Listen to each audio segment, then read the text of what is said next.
I suppose before I was a vegan, I was running a frozen yogurt business with a friend, and I'm trying to think of the moment when I switched. Do you know, I was really interested in neuroscience, and Right. I was thinking about animals and humans from a neuroscientific perspective, and it just kind of dawned on me in a way that hadn't previously, just how similar we are, and just how similar the experience must be.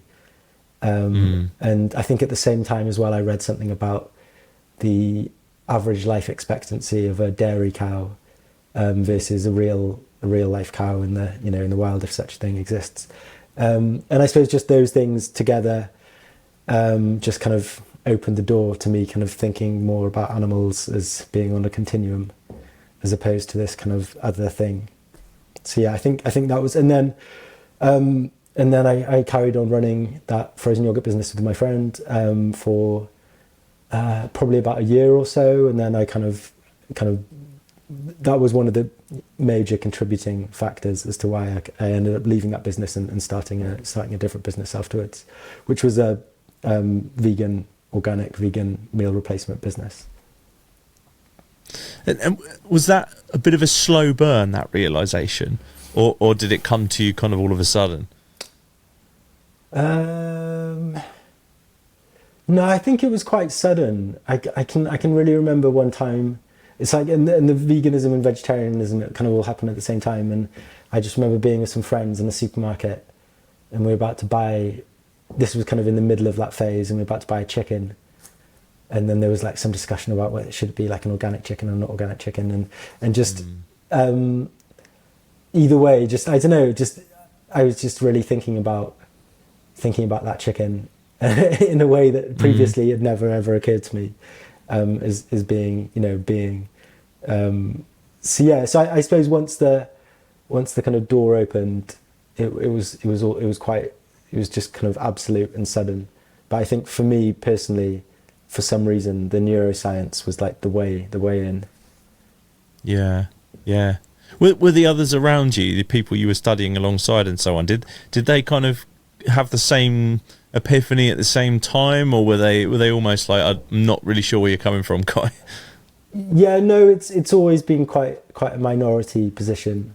Not to say I've been the only one, but and now I live back in Wales, and I think outside of my immediate family, I mean, even in my immediate family, I think I'm the only vegan. So I mean, yeah, it is quite. I wouldn't say I was a vegan. I'd say like I follow a vegan diet. But yeah, so yeah, it's always been quite a bit of a solo mission. Yeah. And from the science, obviously the science has played a big part in your kind of your education and so on. And was there the nutritional element? Was that in there? Was that front and center in what you were learning, or was that come after? Yeah, no, it really wasn't at the time. I didn't even know that was a factor. It's only kind of more in the last few years, or kind of, I don't know, maybe 5-6 years, that there was one book in particular, the China study, and which has kind of population level diagrams showing the correlation, for example, between dairy protein or animal protein and certain diseases or cancers, and it's really, I think, only on looking at kind of mega data like that over huge periods of time, huge numbers of people, where you see those incredibly strong correlations, where you really can't argue that for dairy meat is less good for your health than not, and it's really there's no arguing with a graph like that. But it kind of came separately. Yeah, I suppose it's like anything. The kind of the way in is going to probably be different for everyone. Yeah. And thinking about that, obviously there's a lot of China study, big scale study. Thinking about kind of our position in human history and there's all kinds of things that sort of that conjures up the China study. What it doesn't necessarily, I suppose it does, but it doesn't necessarily like lead me to an individualistic kind of approach to why I would like to be vegan, sort of thing, or more, not even so much why I'd want to be vegan, but why I'd want to start the businesses you've started. That feels like more of a mission to contribute positively to that kind of human history. Would that be a kind of fair assessment? I suppose so. I wouldn't say I was necessarily motivated by trying to kind of, I suppose on some level that's in there. I mean, so for example, the previous business, the organic meal replacement business, that was, I suppose the sequence of events was that I kind of switched on to this, to kind of being more conscious about what I ate. And then that kind of flowed into kind of awareness of other, I suppose, thinking about nutrition in terms of functionality, and kind of the way I got kind of into that was through kind of Taoist and Ayurvedic kind of ancient principles about diet and health, and how that kind of intersects with modern science, and where that intersection is, I found really fascinating. And I think the thing that motivated me and still motivates me to, or one of the main things that motivates me to kind of eat really clean and not put things into my body which are going to foggy my mind or kind of have other negative effects, is just curiosity about the kind of state of consciousness that will come about once you stop kind of putting in the toxins, etc. But with the motivation to start the previous business, I suppose one of the major ones was just kind of having lived that way for a whole bunch of time, just really, I suppose, just, like a kind of evangelical kind of zealot, just like, you've got to feel this, you've got to experience this, it's amazing. I just wanted to make it, and to some extent it was an impossible challenge, but I wanted to just make it so easy that someone else could just feel that, experience that, without having to read loads of books and having to like spend too long buying supplements and mixing it. I just wanted to make it really easy, and I thought if I could just make that product and then people could just feel that straight away, it would be really great. And it was slightly kind of naive business approach, but that was and I guess a kind of awareness of the animals. And I mean, that's why it was the previous business was called Human Food, because food for animals as opposed, food for humans as opposed to like dog food for dogs, etc. I mean,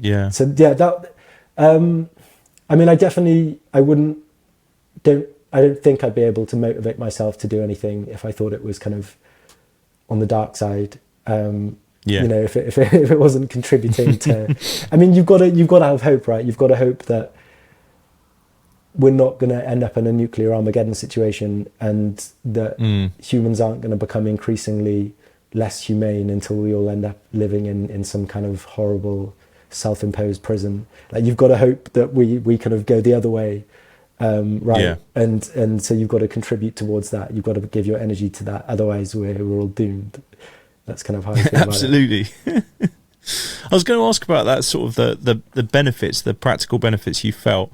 And you mentioned obviously like feeling like evangelical, like almost like the sort of the zealot in regards to wanting everybody to feel these effects. How did those effects sort of manifest themselves in you? How and continue to, and how quickly, once you started to adapt things within your diet, did you notice these kind of changes?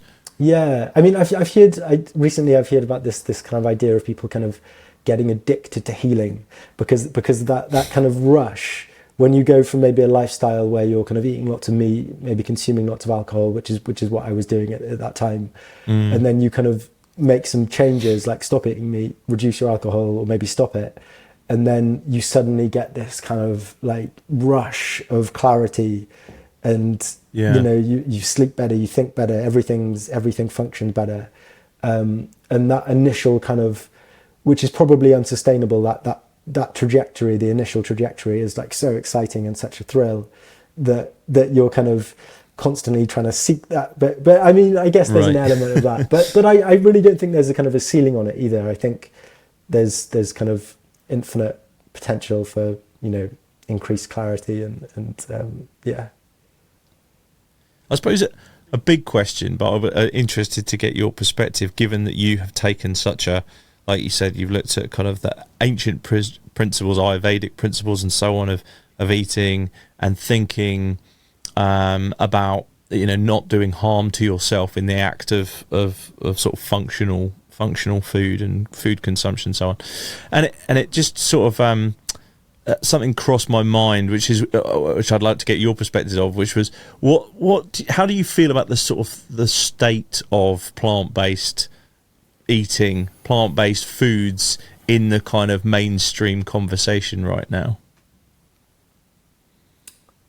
How do I feel about it? I mean, so if you look at the China study, they're really explicit in there that they're talking about plant-based whole food diets. And that's what all of that data's on, is if you compare plant-based whole food diet, which is basically essentially what is recommended in Ayurvedic and Taoist, primarily, for good health. There's obviously, the current much of the kind of current wave of plant-based stuff is kind of sold from a kind of junk food angle. I mean, I guess it's inevitable. I guess it causes less harm if someone's eating vegan junk food as opposed to meat junk food. And I guess it could be someone's way into somewhere else. And yeah, I don't know how I feel about it. It's humans are very contradictory and kind of self-destructive, aren't they? So quite often the cure is kind of sold. Well, the cure and the problem, they're all kind of combined and confused. I don't know. I suppose it's good if less animals are being turned into meat. Yeah, and I feel like that generally. Like my perspective is like, I feel like, well, it's good. From that point of view. Ultimately, well, that's what we're all trying to achieve on hopefully most of us are trying to achieve, certainly those who would use the word vegan to describe themselves and so on, as opposed to purely I'm a plant-based, I'm into plant-based diets. But I have a sort of another school of thought sometimes which I worry about, which is like, is there an element of, if we go down this road and we sort of have equated any vegan food or any plant-based food as healthy, I think that's sort of almost being marketed to us by some of these kind of companies, that to make that link, like that is healthier than anything else, than another option. I worry that it's not sustainable, that they'll sort of almost drop out of, if their route in was health, that they'll kind of drop out of it because they're not feeling those benefits. Is that something that you sort of you have the same or maybe a different perspective on? Yeah, I don't know. I mean, how is it sold? I'm not even sure how it's sold. Is it sold on health? Is it sold on identity? Yeah. It's a good question. I think it can be sold on all of those things, like identity, health. I think all the angles are kind of. I mean, you're not gonna go to McDonald's or Burger King for a health food, are you? Whether it's like plant-based or not. I suppose the key is kind of different for everyone. Yeah, I don't know. I stopped drinking alcohol about 12 months ago for the first time in my life, like for a prolonged period of time, and I feel amazing from it. Like maybe it was just the right time in my life, maybe it wasn't better earlier on, and that feels like the healthiest thing I've ever done. But previously I might have said I was like living healthily. It's hard to say, isn't it? It's like it's a complicated thing. Yeah, I just sometimes, when I speak to people, I'll use like friends and family maybe who are not vegan, and the things that they will buy if I'm coming over tend to be the things that have come out of the quote unquote vegan section of the supermarket, which tend to be more processed. They'll often say to me, oh, but it's healthier. If I'm sort of, they detect a little bit of, not that I'm not grateful, of course I'm grateful. But if they detect an element of me thinking, well, that's not the healthiest choice, you know, particularly now I've got a little boy and I'm often over with my little boy. There's an element of them that, well, they'll always say to me, well, it's much healthier, isn't it? And I think, well, so that's obviously crept into the mainstream psyche that vegan equals healthy regardless of what it is. Well, I think, you know, going back to the China study, it's like those graphs, they're based on plant-based whole foods, so they're not based on like hyper-processed, deep-fried stuff.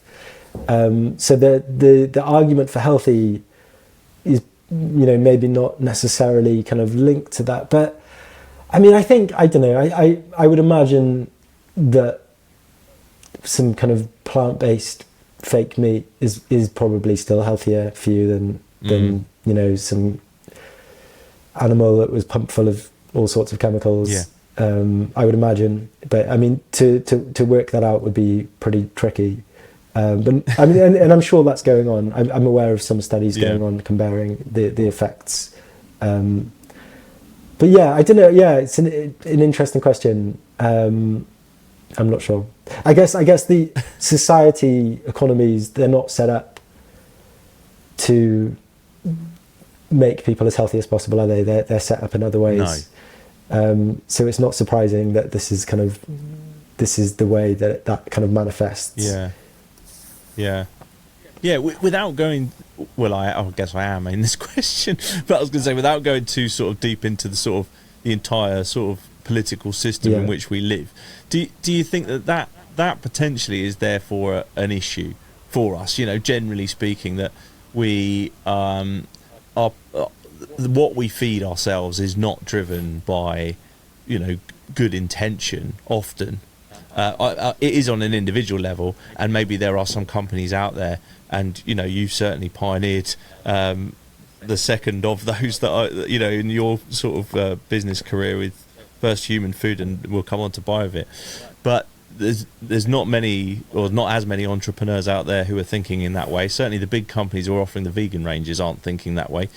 So do you think we kind of almost as a vegan movement, if there is such a thing, a collective, need to be pushing for, you know, or need to be entwined with kind of system change as much as anything else? I mean, I absolutely think that, and that's what we're doing. That's what we're pushing for. I mean, I think if you were to look at kind of the human situation from a kind of positive perspective, you could say that there's kind of this collective consciousness zeitgeist that, despite entrenched forces, is kind of moving towards the light, in terms of becoming less violent, less self-destructive, less confused, but it's complicated because at the same time there's also all of these forces which are like trying to confuse us, and it's working in many ways.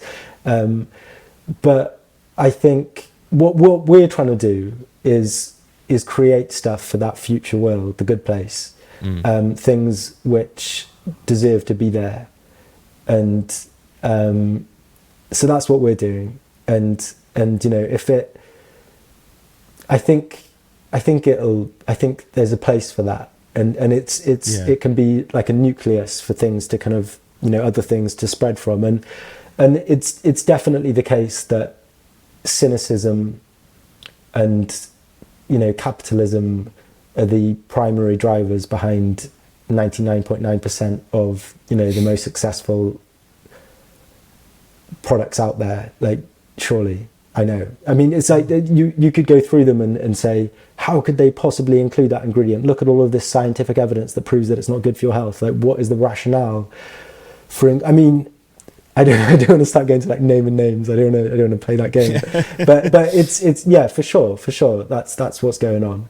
But what we're trying to do, at least, and not just us, is, you know, if we're doing, there's part of an alternate movement, is to assume, is not to think humans as these stupid children that you can trick, and that deserve to be tricked so that I can become wealthy by myself.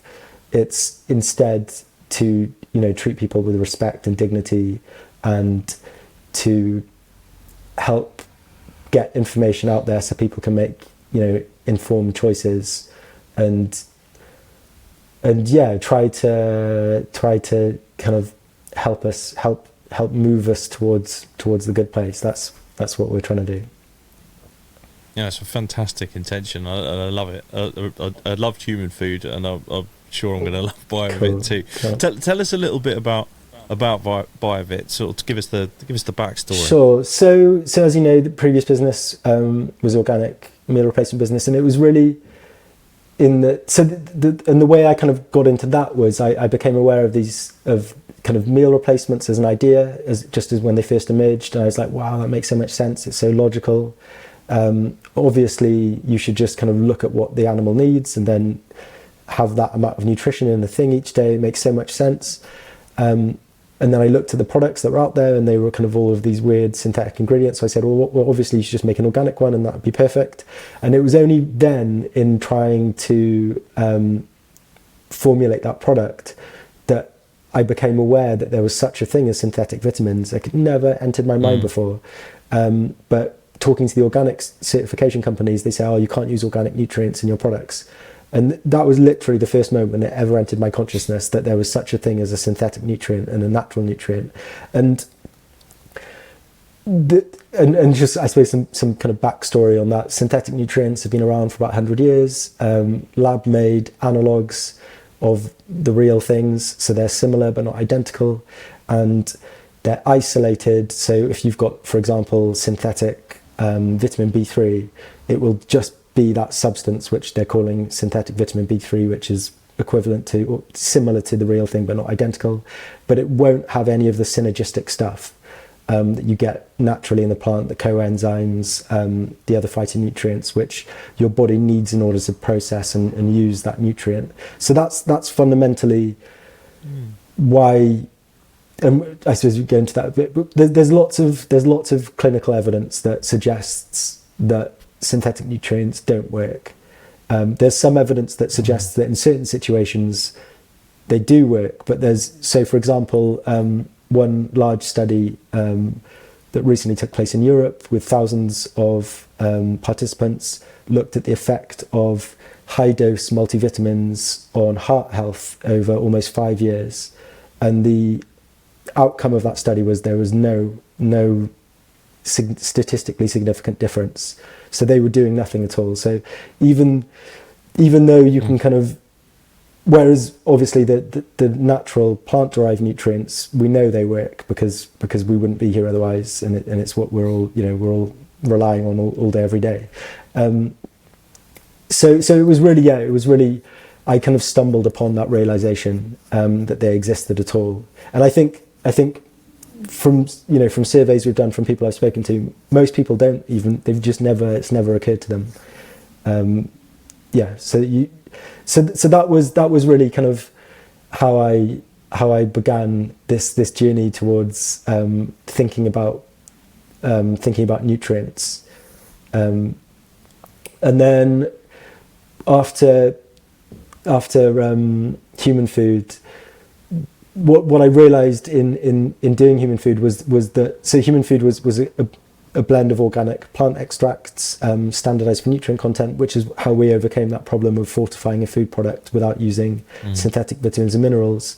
And it was, in many ways, it was quite a niche product because there's so many things you had to kind of be tuned into already in order to kind of access that. For example, all the products had loads of hemp seeds in, and I think I was quite kind of blinkered in, because the hemp seeds are so amazing. It's like everyone should have hemp seeds every day, but not everyone. It's an acquired taste. Not everyone likes the taste of hemp seeds. So that, I mean, in many ways, it was kind of what human food was doing was trying to be the kind of perfect nutrition product, but it required also the kind of perfect consumer. Which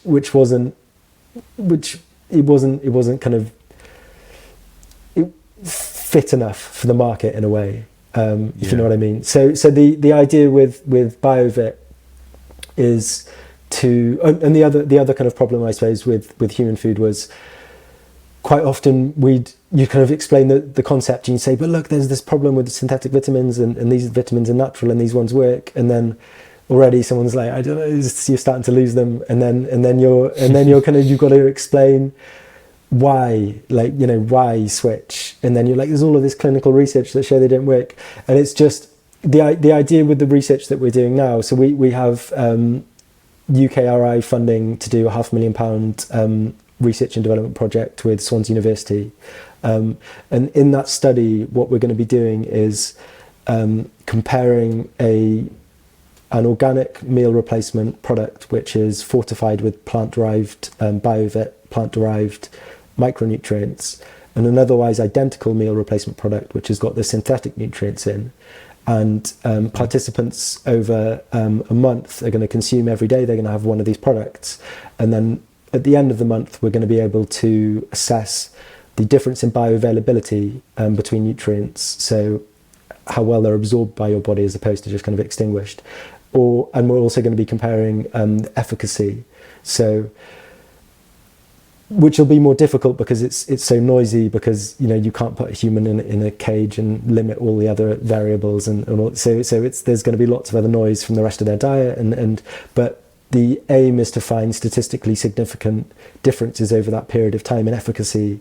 The idea really just being to say, so that you can kind of, in a tangible way, you can say to someone who might be taking a meal replacement with synthetic vitamins every day, you can say, because I mean, so many people I've spoken to, and so many people following vegan diets as I've spoken to, will be like, oh, I take this meal replacement every day and that's where I get my nutrients, and so therefore I don't have to worry about that. But if it's the case, which there's strong indications that it might be, that actually the supposed micronutrients in that product are doing nothing at all, or even, as some studies suggest, kind of increasing your likelihood of getting cancer, there's just not that information in the world right now to make that informed choice. So what we're hoping to do is to do this study so you can just say, that's the difference you can expect.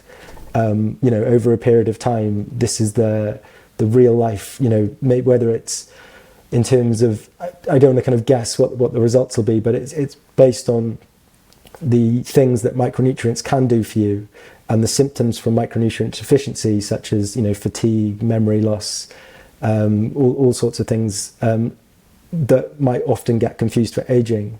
Once those micronutrient deficiencies go away, if, for example, you switch to using bioavailable nutrients as opposed to synthetic nutrients, it's quite possible that you might, even in a relatively short amount of time, you might start to see some really exciting improvements to health in like a really tangible way. So that's what we're doing, is we're doing the research to just try and quantify in an understandable way what the difference is between these two things. And this may be a naive question, but what, in terms of the synthetic nutrients, and I probably know the answer to this, but why are they used everywhere? Why are they in every product? Because we see so many things these days that they're not even necessarily designed to be vitamins or multivitamins or anything, just products that say with added vitamin D, with X, Y or Z, B12, this, that and the other. Why are they used? Well, the reason is because it's the same reason that I saw there was some kind of study, then it was, if you put the word shark or Nazi on the cover of a book, you sell 20% more copies. And it's like, if you put vitamin D on a product, then you probably sell 20% more. And at the moment, you're legally allowed to do that, even though there's all of this scientific evidence that shows that that supposed vitamin D, it's sold in a way that a consumer would never dream of thinking, oh, that's a synthetic vitamin D, which doesn't work as well as a natural vitamin D. And there's no information on the pack for a person to be able to deduce that. So, I mean, I guess that's the reason, because they can get away with it, and because there's a profit to be made. But I suppose what we're doing, we're trying to rationalize the situation. You know, at one point, cigarettes were sold for being good for your health. Like Guinness was sold for being good for your health, for improving your throat. The cigarettes, you know, it was, and through science and through clinical evidence, that slowly the kind of tide was turned on public opinion on that, despite the vested interests of massive corporations. So I suppose using those examples as a kind of a template, I think you can cut through, you know, with data. That's what we're attempting to do. Yeah, I was going to talk about vested interest. You kind of covered it there, really. There are so many folks with vested interest, but I suppose the biggest ones, you know, and I'm thinking vegan community here, but I think it would be fairly sort of shocking to find out your daily multivitamin, for example, had little to no effect, particularly in the sort of plant-based diet, vegan world, where folks are, you know, they're routinely told, you know, you must take your B12 supplement and so on, and you know, I certainly do, and all that kind of thing. So it's kind of a little bit jarring, I suppose, to think, completely. Is that not working? Yeah. It's cognitive dissonance, right? It's painful. You don't want to hear it. It's absolutely, especially when there's such limited other options out there. So if you were to say to me, I mean, and that's so what we're doing. We're doing the research, but we're also developing B2B blends of these plant-derived nutrients, which can be used in the same way as synthetic blends. So we're not just saying, oh, here's the problem, this is terrible. We're also trying to provide a solution, so that, you know, food companies, they can switch to the right thing. And it's like, I've run food companies before I knew about this stuff. So it isn't just the case, you know, and just because you run a food company, it doesn't mean you know everything about food. You know, you've got limited bandwidth, and you've got all sorts of stresses, which mean you don't have time to read scientific journals and kind of be up to date on stuff like that. So it's completely understandable that all sorts of food companies are going to be including synthetic vitamins and minerals with the best intentions, because such an amazing job has been done on marketing them. To the point where, I mean, we work with nutritionists and dietitians, and almost 100% of the nutritionists I've spoken to have said, oh, we never learnt about synthetic versus plant-derived nutrients. So it's like, you've got a nutritionist, a professional person who knows about nutrients, and they've gone through a full formal education on nutrients, and they've never studied nutrients.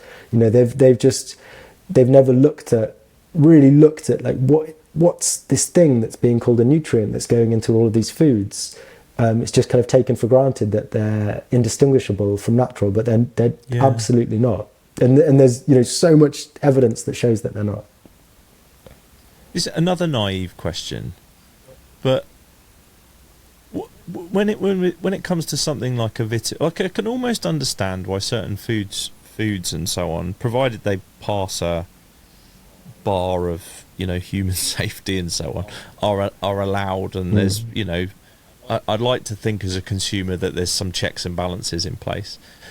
For some reason in my mind, when I think about something that says a vitamin on, I think that I feel like that the bar should be higher, like that there should have been some sort of, there should be checks and balances to put that on there, because it's almost like because it's a health, you know, it's a piece of health advice, really. You know, like if you pick up a vegan chocolate bar, I don't expect it to be healthy. I just expect it to be safe, you know.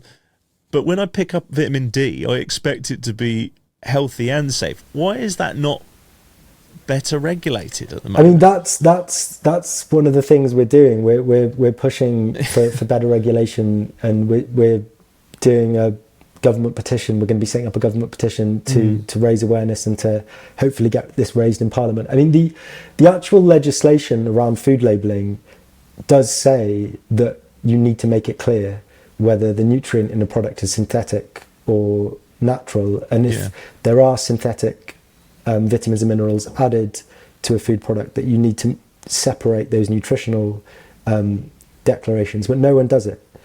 So it's not so much a case of the law, not the legislation not being there. It's just for whatever reason it's not being followed and not being imposed. So obviously something needs to change. It needs to be tightened up because, and we're doing a survey on this at the moment to try and just kind of work out what the proportion of people kind of know that they're consuming. So we did one survey recently with 500 consumers with Viper, and less than half of people even knew that synthetic vitamin of the people we surveyed knew that synthetic vitamins existed, and about half, about the same proportion, were kind of aware that there was a difference in functionality between natural and synthetic, but then 90% of people said they'd rather natural ones. So it's even though that they may not have even been aware that there was a difference a couple of minutes earlier. So I suppose there's huge profits to be made from the status quo, but hopefully through increasing consumer awareness, through increasing research, we're able to kind of shift things in the direction of sanity. Yeah. Is there a difference from what you've seen in the studies and so on between say like a multivitamin and I don't know, say a cereal with that says vitamin D on the box? Is it ultimately the same thing? Like it's a vitamin mix being added to a packet of cereal? Precisely that. And I mean, there's been some recent really big studies on cereal which aren't good, which show again a link between eating highly processed breakfast cereal and cancer. And the trouble, I think, when you say kind of how can this be? Part of the reason is nutrition is such a complicated science. It's so hard to establish causality. So you might first of all you have to do like vast size studies to get anything meaningful, because there's so much noise. And then even when you do, so say you do a mega study and it shows that this kind of correlation between consuming breakfast cereal and cancer, then it's like really hard to find the causality in there. And why is that? Like what feature of the breakfast cereal is causing that? Is it the vitamins and minerals? Is it the other features of the processedness? Is it the lifestyle of the people? And you obviously try and factor that into your study design, but it's never perfect. So I think part of the reason why the situation is what it is just because it's so difficult to kind of pin it down. Yeah, I guess it's like what you were saying earlier on when we were talking about kind of the human kind of the way we approach things as humans. It's almost like we take more of an approach of can we do it rather than should we do it? Yes, yes, yeah. It's like do it and then see if it kills you and figure it out later. Yeah. No, completely. And we've created such a complex problem now, it feels, whether you're talking processed food, synthetic vitamins, like our food system is so far away from anything natural that it's almost untangling it feels like but an uphill struggle. It does, but then the solution is also incredibly simple, right? And and the same for the whole planet and the whole situation that's going on. It's like all you need to do is stop the bad stuff and simplify. And it's like if the single best thing anyone could do for their health, for their dietary health and their whole health generally, is just stop the bad stuff. Just stop putting the bad stuff into their body. And it doesn't even that doesn't cost anything. It doesn't, I mean, you have to replace crappy food with other food that maybe it's a bit more expensive in some cases, but it's the solution is really, really simple. And part of the reason why the kind of the Taoist approach and Ayurvedic approach, why it was so fascinating to me, is because this information has been around for thousands of years, and the kind of the current leading best known thing you can possibly do for your health is identical to what was known thousands of years ago. And it's really simple. It's quite uncapitalist, because quite a lot of it involves not purchasing, so like probably one of the single best things a person can do for their health is fasting.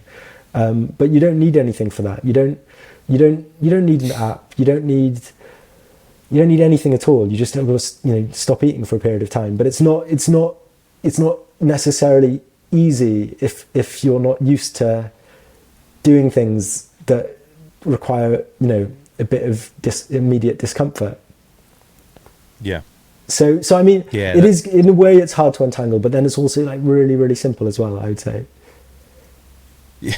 Yeah. I mean, when you put it like that, it is. We talk about whole food, plant-based diets and so on, and China study and all the rest of it, and it is far simpler. But I guess we're complex and emotional creatures, and that's where the difficulty comes in.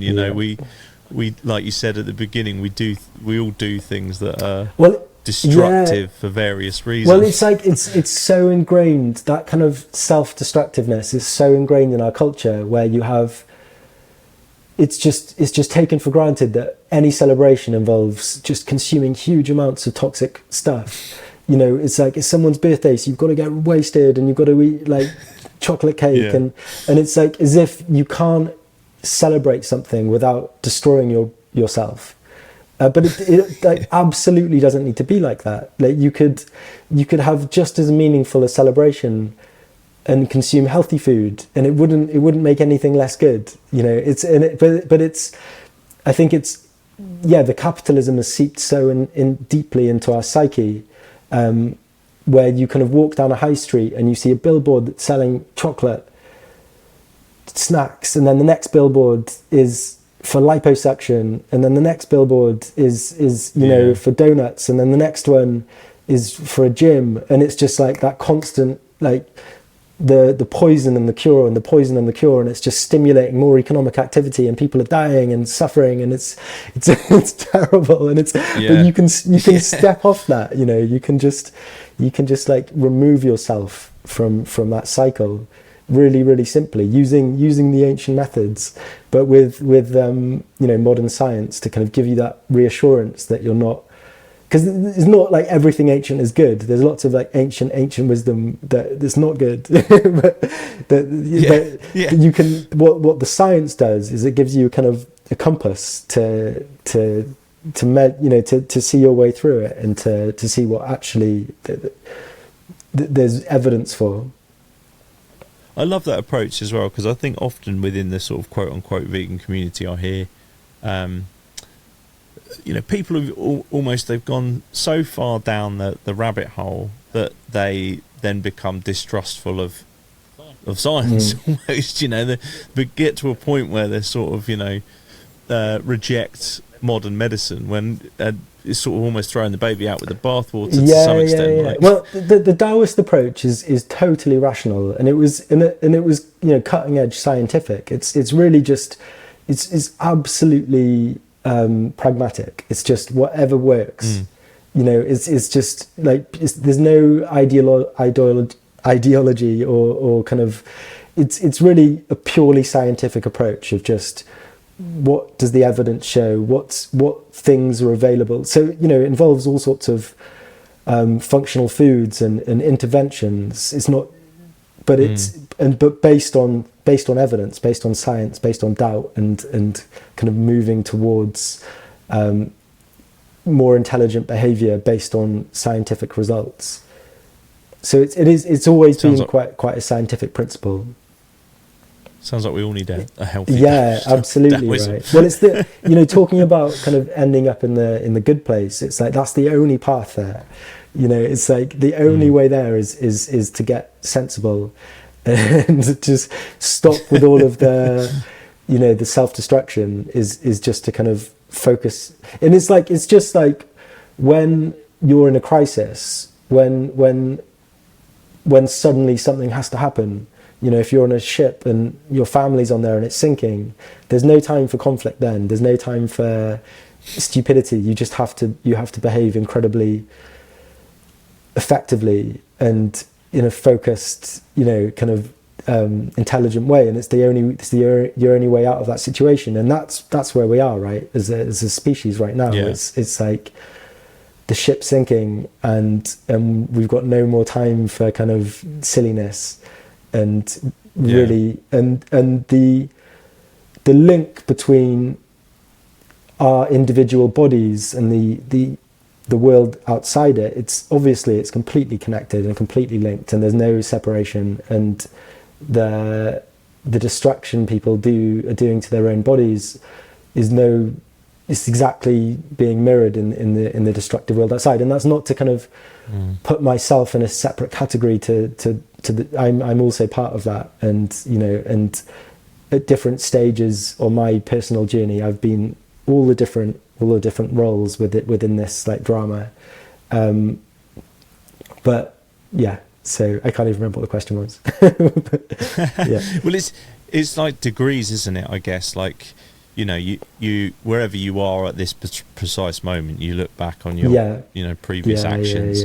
Hopefully, if you're moving forward, and you sort of think, well, what was I doing there? Why was I doing that? And your future self will think the same of your that's it. Like, unless you've reached full Buddhahood, then you've obviously got many ways to go. Yeah, exactly. But you're right to point these things out when you are, when you can see it with some level of clarity. And certainly, like what you're saying is completely valid. There is a simple solution to a lot of this stuff when you think about it, but we kind of get in our own way with it. Thinking back to the and I love this you mentioned this earlier, this idea with BIOVIT of, we're not just pointing this out, we're not just saying here's the problem, but we're also saying here's the solution. And here's the solution within the framework, which I think is sort of a pragmatic kind of framework that you're putting around it, where you're saying we will sell the kind of the forgive if I've got the wrong terminology, but the kind of the supplementation, if you like. We'll give you that option to do it in the way that you were doing it, but just in a healthier way. Is that kind of pragmatism, like, very important for you at this stage, when you mentioned when you compare it with human food and so on, maybe you were almost too idealistic with that kind of viewpoint. Is that kind of an important step in your sort of progression with business and so on? Yeah, definitely. I think I was in the previous business, I very much was kind of the mindset of you just make the best thing and then everything else will work itself out. But I realise now that you have to give as much consideration to the structure of the business as to the product you're making. And you can't just make a really worthy thing and just assume that the universe will kind of fall around it. Like, you have to kind of, take in the context of the landscape and the structure of the industry you're trying to operate within. It's not just good if you're just going to be indignant and and righteous, then it's not going to have much of an impact on things. Is there an element of talking of the pragmatism? Is there a price challenge that you'll have to overcome with this as well? Because my gut would have said, and I don't, obviously I'm not talking from any sort of experience, but my gut says bioavailable, proper nutrition, cost rises. Dramatically. Absolutely, and it's like you'll compare. I mean, you can't. I don't think it's really fair to compare the cost of, say, synthetic vitamins and minerals to plant-derived ones, because you're comparing a synthetic thing made in a lab proven not to work in many situations with something that was grown organically and they're not the same, they don't function the same, so there's obviously a difference in price. And it would if you're the kind of the two ways our blends can be used are either companies currently making organic or natural food products can use our blends in their products and make food products that they couldn't previously make. So, for example, organic meal replacements, organic nutrition bars, or organic breakfast cereals which are fortified, because at the moment all breakfast cereal is either organic and not fortified because you can't put synthetic vitamins and minerals in organic food, or it'll be not organic and then have the synthetic vitamins and minerals in. So for those companies which are already making organic, natural foods, it just kind of enables them to make whole new product ranges that they couldn't previously make. So it isn't really a comparable with synthetics because they just never use synthetics. And then for the companies which are currently using synthetic vitamins and minerals, if they are going to switch to using our plant-derived vitamins and minerals, or other people's plant-derived vitamins and minerals, it is going to cost them more for the ingredients, but the thing they'll be selling will be so much more valuable because it'll be actually doing the thing that it legitimate. Yeah, and I guess those claims that they can sort of make are found. When you're talking health. And I mean and there's lots of initiatives going on right now with different organisations working around raising awareness around synthetic vitamins and minerals. For example, legislation changes which are being proposed to regulate the term natural, which currently is unregulated.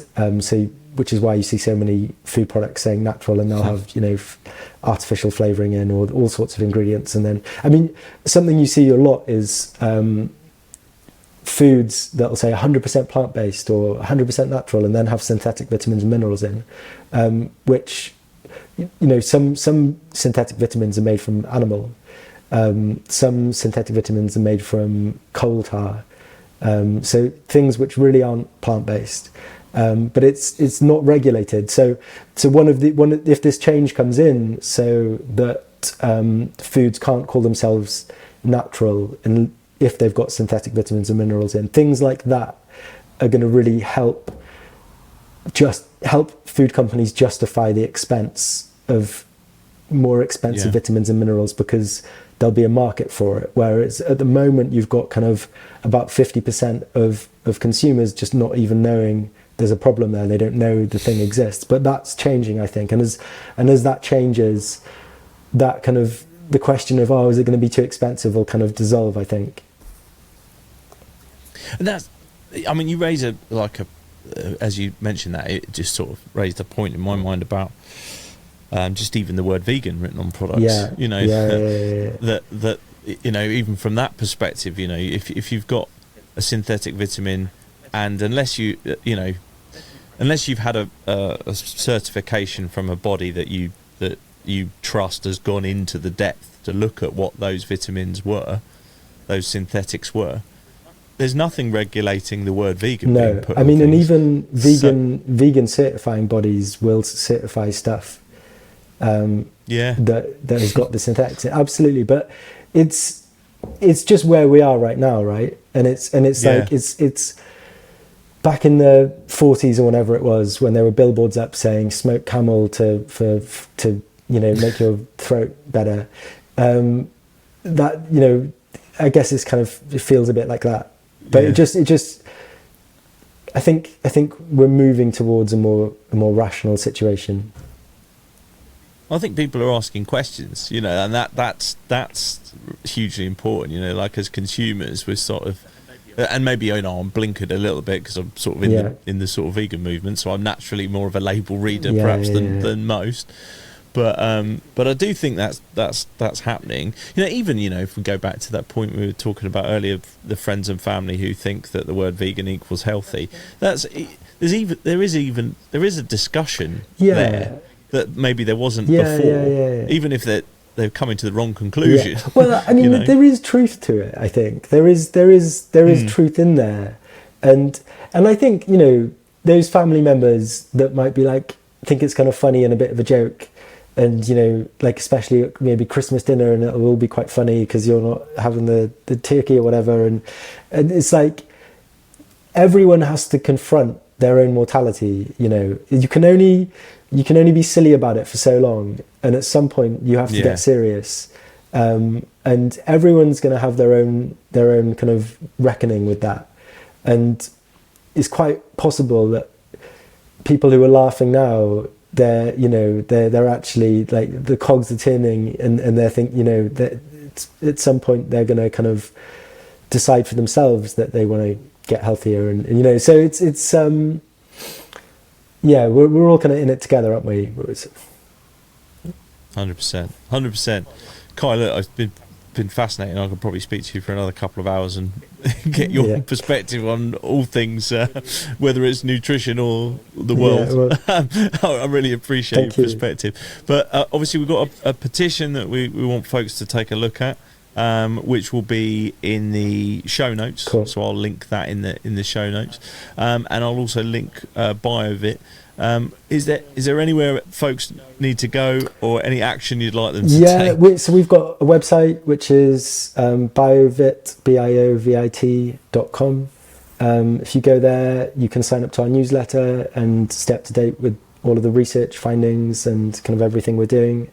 So that'd be really great if anyone wanted to do that. And thanks for listening. Awesome. Oh, thanks, Kai. Thanks for all you're doing with BIOVIT. I think it's amazing, and I love the kind of the ethics behind it and the mission that you're on. I think it's awesome, and I do hope we get to that change collectively together. Cool. Thank you so much.